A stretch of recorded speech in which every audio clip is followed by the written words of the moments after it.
प्रणाम मेरा प्रणाम स्वीकार होके। हे शिव गुरु जन जन के गुरु बानी, 84 योनियों के गुरु बानी, हमरो गुरु आप ही बानी, हम आपके गुरु बनौले बने, हमको अपना शिष्य स्वीकार करिए, शिव ज्ञान प्रदान करिए। हे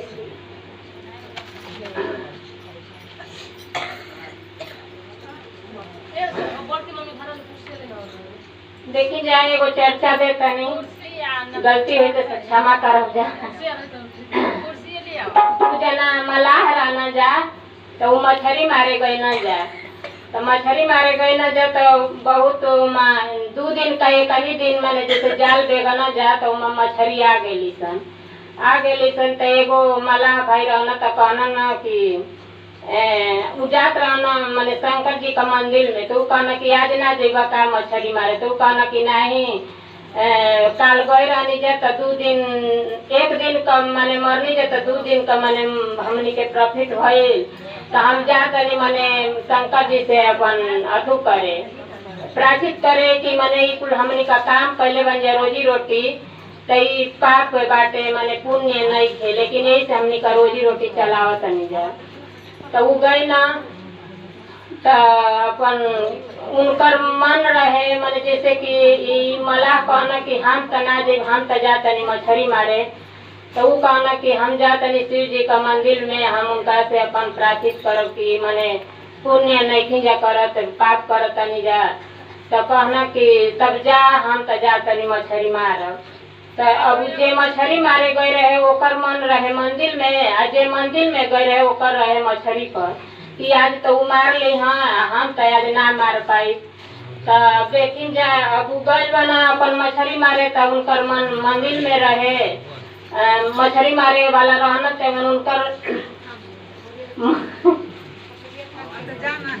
हाँ,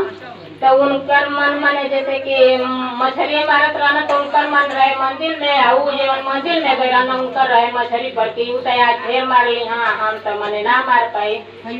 तब वो जे महादेव जी हमनी का प्रगट हो गए ना, कहना कि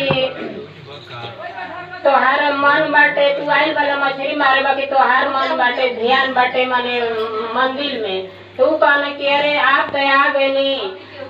हमारे दोस्त गइल बाना माने जैसे आपका पूजा खारा करे आपसे प्राचित करे, तो आप ऐजा बानी तो हमारे माने जैसे कि वो दोस्त के कैसे दर्शन दे, तो कहना कि देखा था दोस्त गइल बाना मंदिर में, तो उनकर मन बाटे माने जैसे कि मछली पर, आ तू मछली मारे आई गल बोला, लेकिन तहार मन बाटे माने जैसे कि मंदिर में, वही से हम तो के माने ऐजा दर्शन देले बानी। तो कहना कि बताओ तो के का चाहिए, तो कहना कि हमके कुछ ना चाहिए, अब हम ये हमनी का रोजी रोटी करी न जा, हमनी के इतने भक्ति दे कि हमनी का माने दूसर कुछ रोजी रोटी करी जा, हमनी का बढ़ोतरी होके आई कुल हमनी का रोजी रोटी माने धंधा छोड़ दे जाई, तो माने जैसे पुण्य करने से पाप का बाटे, तो कहना कि ठीक बाटे। अब वजह से माने जैसे उनका के अपन देहना आशीर्वाद। अब कहता न कि उनका दोस्त कहना कि देखा तहार तू गई रहा मंदिर में तो से माने महादेव भेटैना, हाँ तो वो कहना कि नहीं हमसे तो ना महादेव भेटैना, हाँ हम गए रहनी है पूजा करे, लेकिन हमारे तो मन रहा वही मछलिए पर कि आज तू ज्यादा मार लेब, तो वो कहना कि हमसे तो महादेव भेटैना, हम मछली मारे गए रहनी लेकिन हमसे महादेव भेटैना, हाँ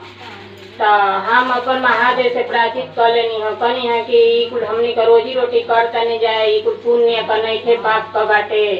तो हम उनकर से माने जैसे अपन भक्ति भाव खातिर अपन आशीर्वाद मांगनी, हाँ तो कहना कि ठीक बाटे, तब हम हूँ आज से माने कुल कार्य हमनी को छोड़ देहल जाई, आ दूसर अपन माने व्यापार करल जाई, कुल पुण्य नहीं थे पाप बाटे। ए जैसे समाप्त बा। हर हर महादेव।